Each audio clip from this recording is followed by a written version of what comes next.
All right, y'all. Back at it. We got Biden has history of controversial racial comments. Tim Scott reacts. Let's go.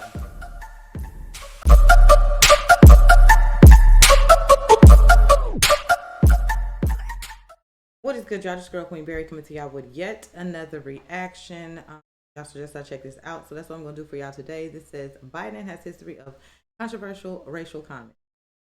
Okay, so I'm about to be quiet. I'm definitely going to dive into this. I know that I've been on this journey, to just learn, to build my knowledge. It's my journey. It's for me, but I definitely want to just, uh, get thoughts, on things of this nature. I gotta, put myself out there and say that I'm still new on this journey. I am. And I've been learning quite a lot of stuff. Okay. A lot of good stuff at that. And it is also making me rethink my thought process as well. It's making me now dive in a little deeper, pay attention more to what really be going on. So I'm, excited to be on this journey and learning stuff. I know that it's gonna come with, love and hate. I mean, because anytime you are trying to expand, your way of thinking, a lot of people is not going to agree with you. But hey, for me. So that being said, y'all, appreciate y'all for tuning in, kicking it with your girl. I'm about to just sit back, watch this. I'll give y'all my thoughts in between time and definitely sum it up in the end of what I was thinking, my thoughts on it. Yeah, so appreciate y'all for tuning in. Let's go ahead and get into this video. Let's get it. Yeah. Presumptive Democrat nominee Joe Biden taking heat over that interview, including from our next guest, who calls the comments arrogant and condescending. Republican Senator from South Carolina, Tim Scott, joins us now. Senator, thank you for joining us. Obviously, a very sensitive moment. I was pointing out earlier in the show, it is because of the African-American vote in South Carolina. Joe Biden is relevant and is likely headed for the nomination. What do you make of these comments, and what do you make of his record? Well, there's no doubt that if you look at it, the fact that he is the nominee, basically speaking, it's because South Carolina's African-American population stood up and trusted not Joe Biden as much as they trusted Jim Clyburn and followed Jim Clyburn's endorsement of Joe Biden. That is why he is sitting in the position he is in, which only reinforces the negative narrative that Joe Biden ain't woke. I'll say it the way that he would say it if he was on an African-American station. Condescending and arrogant when you say it like that. He's playing to an audience, assuming that the audience, they're not smart enough to figure it out. And I'm glad that Charlemagne called him out on that negativity and that arrogance. And frankly, I would love to have a conversation about Joe Biden's record versus Donald Trump's record. Can we please have that conversation on national TV, Fox News, the CNN, the ABC? This is a record that the president will win on. Think about the Opportunity Zone legislation in and of itself. President Trump has helped create a $75 billion investment into the poorest communities. And now Lindsey Graham and the president are working to bring broadband into those poorest areas. The ability to connect people who today are unconnected for learning, for medicine, and for jobs of the future. What has but Joe Biden done in the last 20 years? And the answer is crickets. Think about the 1994 crime bill that disproportionately targeted African-American males. What did President Trump do? He came back with the First Step Act and said, we are going to have fairness in sentencing. We're going to help. Now, just to back, Tim Scott up, I just recently watched the Larry Elder show where the caption was pretty much like, it's Trump racist. And within that reaction, it was showing, all of the great things that Trump did for not only the black community, but everybody around the world. I'm not just going to, pinpoint us, but he did do a lot. Just to bag Tim Scott, what he's saying, up a lot. Okay. So I'm about to let him get back into it, y'all. I did have to, stop there and say that. So let's get back into it. Help people who are coming out not return. That is a form of compassion that can be measured by the lives changed, by the families impacted. And so for Joe Biden to say to 1.3 million African Americans who voted for President Trump that they ain't black is arrogant, condescending, and it frankly speaks to the families of the 1.3 million African Americans as well. So well said. You know, Senator, I'm always inclined to think that, a comment like this, the one Joe Biden made on the Breakfast Club, would have some consequences for him when it comes to voters. But the thing is, when you look back in history, this is not the first time that Joe Biden has made a comment like that, and he continues to get away with it. Let's just take a look back. Let's go. That's in the Poor facts. kids are just as bright and just as talented as white kids. Wealthy kids, black kids, Asian kids. He's going to let the big banks once again write their own rules. Unchain Wall Street. They're going to put you all back in chains. I've had a great Whoa. relationship. In Hold Delaware, up. the largest growth in population. Look back in this clip. Sure. Poor kids are just as bright and just as talented as white kids. Wealthy kids, black kids, Asian kids. He's going to let the big banks once again write their own rules. Unchain Wall Street. They're going to put you all back in chains. I've had a great relationship.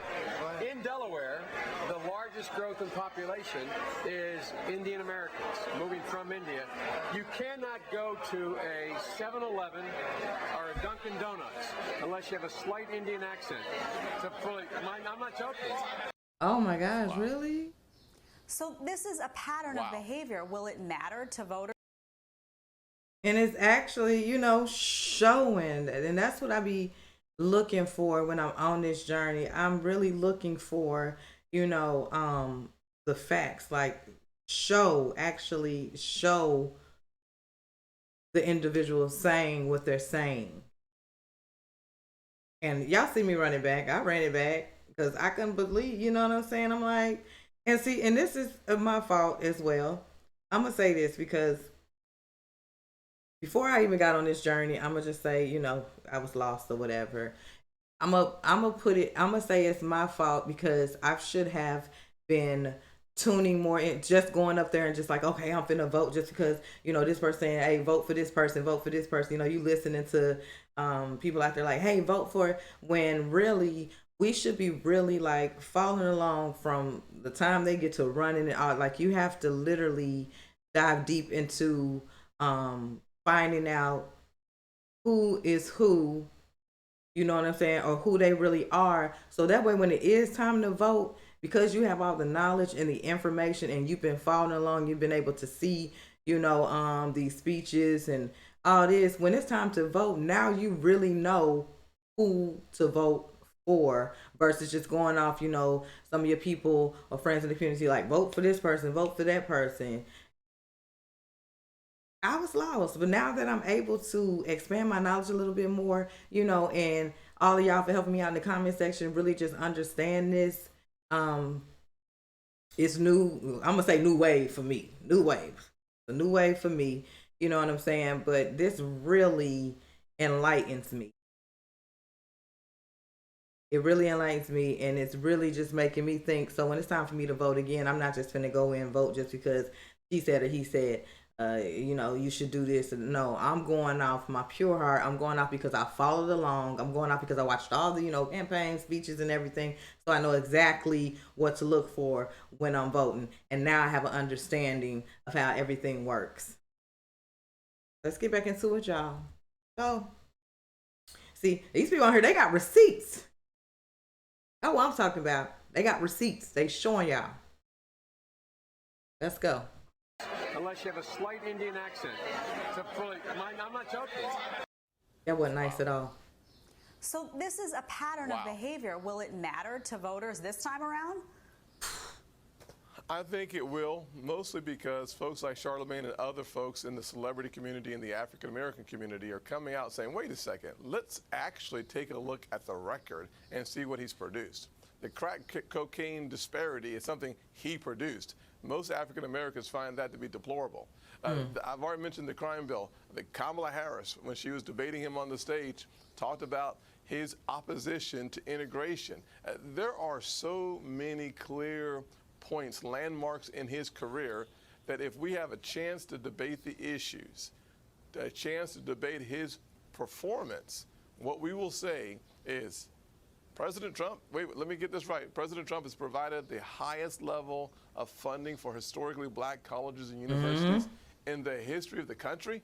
You mean to tell me that it was President Trump who made the permanent funding for those HBCUs permanent for the next 10 years? Then they'll say, you mean to tell me that President Trump is the one that focused on sickle cell anemia, a disease that is rampant in the African American community, and not Vice President Biden? You mean to tell me that the Opportunity Scholarships in Washington, D.C., supported by Dianne Feinstein, Cory Booker, Tim Scott, Ron Johnson, sign into law that continues to provide public charter schools more resources?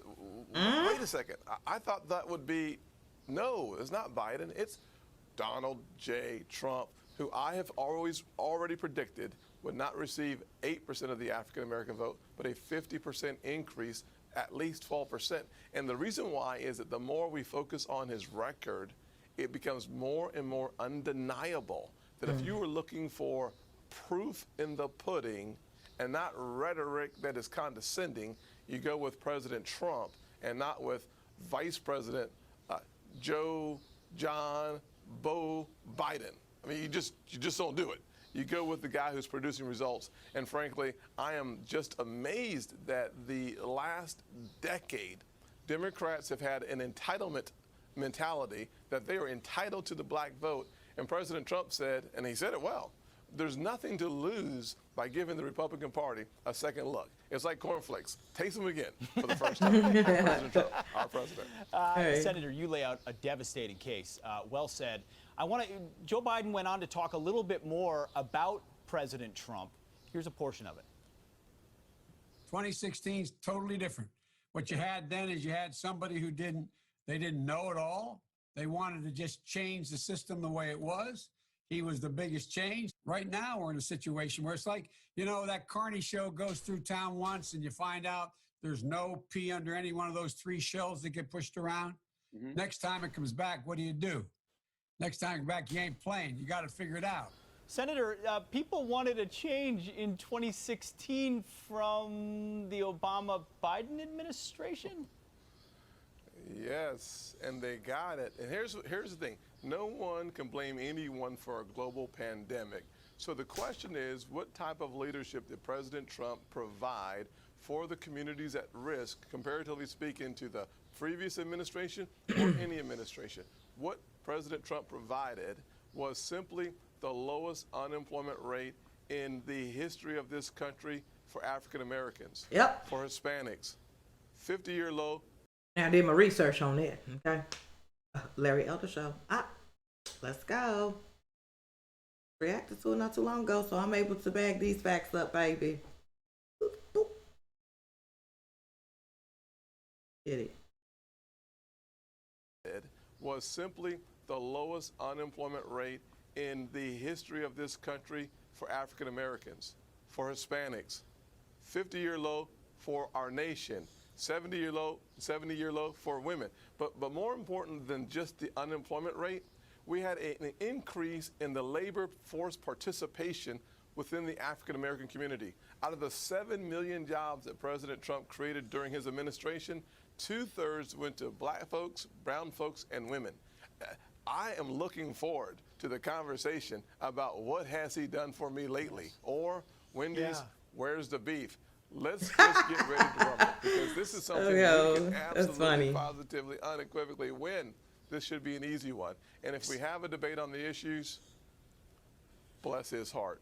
Joe Biden. Senator, let's talk quickly about things you're trying to do here. The Senate, you're looking to release a bill, a measure offering a skills training credit worth $4,000 to workers displaced by the coronavirus. What is it? Well, here's what we're seeing in the coronavirus. Many jobs may never come back. And when you hear Twitter say all employees stay at home, Facebook says over the next few years, half of the employees will stay at home. It's one of the reasons why broadband is so important. Now, I'd like to touch on that too. So far, yeah, like it's crazy right now that at once upon a time, it was really, really hard to try to even get a job, like because of the full capacity. They weren't hiring at the moment. Yeah, I swear, every corner I drive on, they are hiring like so bad that they even willing to, like they boosting the pay and stuff just to try to get people to work in there. Some of them have to, like some of the places have shut down early because they don't have any workers in there. Like still right now as we speak. I mean, it's picking back up a little bit, but right now it's the time if you were really trying to look to get a job right now, it's the time to get one because baby, when I tell you they are hiring and are willing to pay a little bit extra just to get someone in there, it's crazy. Like crazy. Let's go. And when you hear Twitter say all employees stay at home, Facebook says over the next few years, half of the employees will stay at home. Working from home. home. Why broadband is so important. I thank the president for focusing on that issue. The other thing is, how do we help the folks who are unemployed get the retraining necessary for the gig economy? How do we bridge the digital divide? We do that through a tax credit that says if you will go to a training program to help you be able to design web development, to work on digital opportunities, that's the place to go. Absolutely. Senator Tim Scott, thank you so much for joining us on this Saturday morning. Yeah, Fantastic stuff. Thank you. Thank you, Senator. Have a great day. Thanks, Senator. All right, y'all. So yes. All right. So y'all suggested I check that out. So that's what I had did. And as you can see, I love to react to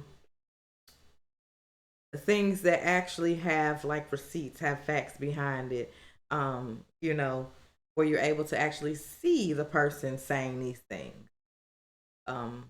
And what Joe Biden said, it wasn't nice, especially the whole Dunkin' Donuts and all that. That was definitely not nice to saying, y'all. And that just goes to show, like I was stating in between this reaction, that you really, really, really have to take time out to follow, everything that is going on in the world, as far as like when it's getting ready to, when it's time to vote, you really have to take your time. You really have to pay attention. Like I said, I'm putting myself out there. Like I would go vote and be like, all right, I've done my job. That's it. No, you have to continue to stay with it. You have to, because you miss stuff like this. I totally missed it. Because, I'm not like, oh, but since I've been on this path of learning and things like that, now I'm paying attention. Now I want to know what's going on. You know what I'm saying? I want to know where my votes is about to go to, who they about to go to. If I'm not just going to go off Lisa telling me down the street, yes, go vote because da-da-da-da-da-da. And no, I got to research. I got to see for myself what this person has done or is going to do. So if y'all made it to the end of my video, I appreciate you so much. Thank you so much. I'm definitely gonna make sure this link is in my description box. Y'all let me know what y'all want me to react to next. This was definitely a suggestion to check out. Let me know your thoughts. This is just my thoughts on here. Please drop down in the comment section your thoughts. Do y'all think what Joe Biden was saying racist? It was mean. I tell you that much. And I'll tell you another thing. Done my history on Trump, and he has definitely done a lot when he was in office for a lot of us. Vote for the world, president. Yeah, but that's it for me, y'all.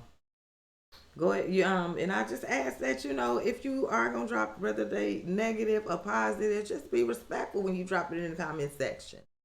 You feel me? Just be respectful. All our thoughts. You know what I'm saying? How we think. Okay? So, to this next reaction, y'all do me a favor. Be safe. Remain safe. Go and learn something today. If you ain't get what you need to get out of here, go research. All right? Girl is out. Peace.